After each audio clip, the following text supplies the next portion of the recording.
কেমন আছো তোমরা সবাই? আশা করছি ভালো আছো, সুস্থ আছো। আমরাও খুব ভালো আছি। আমার তোতাবলি চ্যানেলে তোমাদেরকে অনেক অনেক স্বাগত আর অনেক অনেক ভালোবাসা জানিয়ে আজকে একটা নতুন ভিডিও সঙ্গে নিয়ে চলে এসেছি। তোমাদেরকে তো কথা দিয়েইছিলাম, সোমবার মানে প্রথম সোমবার শ্রাবণ মাসের যে জল ঢালতে গিয়েছিলাম বলেছিলাম যে এখান থেকে এক জায়গায় যাব। তো কোথায় যাব সেটা বলিনি।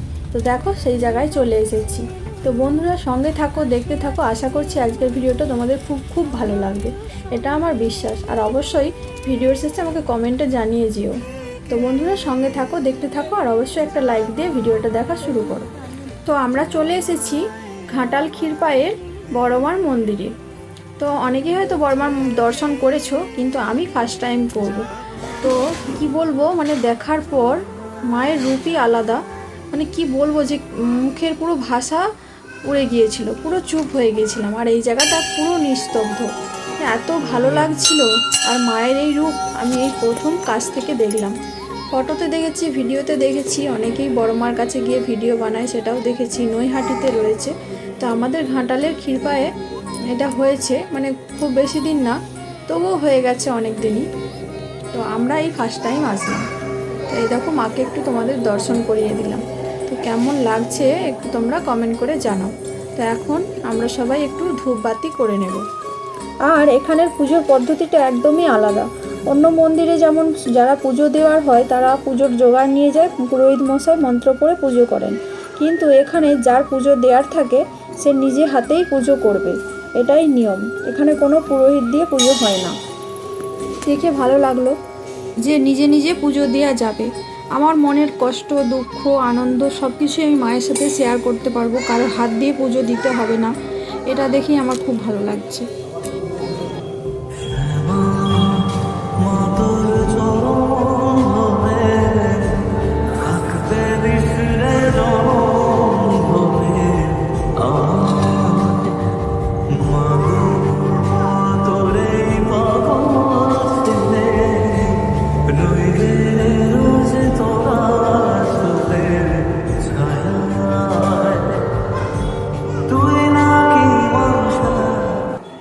তো দেখো আমাদের সবারই ধূপবাতি হয়ে গেছে। আমরা এখন মন্দির থেকে বেরিয়ে পড়ব, কারণ আমরা তো সেই সকাল থেকে বেরিয়েছি, ভীষণ ক্লান্ত। আর বাইরে দেখো এই একটা মা কালী।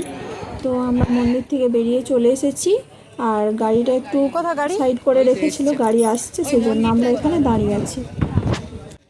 তো এই যে আমাদের গাড়ি চলে এসেছে, আর আমাদের মুখ চোখের অবস্থা সবাইয়ের খুব খারাপ, খুবই খারাপ একদম। আর প্রচণ্ড গরম, তো সেই কারণে সবাই ক্লান্ত হয়ে গেছে। আর সবথেকে বেশি কষ্ট হচ্ছে আমার, আর আমার শরীরে ভীষণ অসুবিধা হচ্ছিল। তো যাই হোক, বাড়ি আসার পরে ঠিক হয়ে গিয়েছিলাম ওষুধ টষুধ খাওয়ার পরে।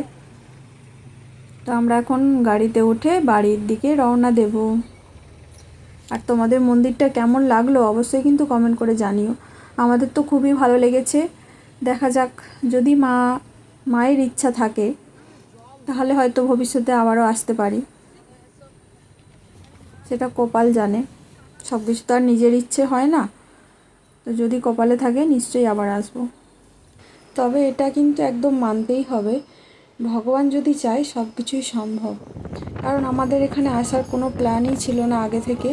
এই রাস্তাটা দিয়ে যাচ্ছিলাম জল ঢালতে, তো সবাই আমরা আলোচনা করছিলাম যাওয়ার সময় একবার ঘুরে যেতেও পারি, যাওয়া যেতেই পারে এইরকম। তো যাই হোক, মা চেয়েছে তাই মায়ের কাছে চলে আসলাম আমরা। আর এই দিকগুলো সব বন্যা হয়ে গিয়েছিল। দেখো আমরা অনেকটা রাস্তায় চলে এসেছি, ঘাটাল পৌঁছে গেছি।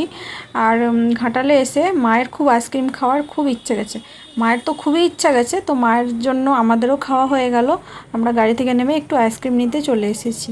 আইসক্রিম খেতে খেতে বাড়ি ফিরবো, কারণ আগেই বললাম এত রোদ বেরিয়েছে আর এত গরম, মানে অস্থির হয়ে যাচ্ছে। মনটা একটু ঠান্ডা ঠান্ডা খাওয়ার জন্য ইচ্ছে করছে।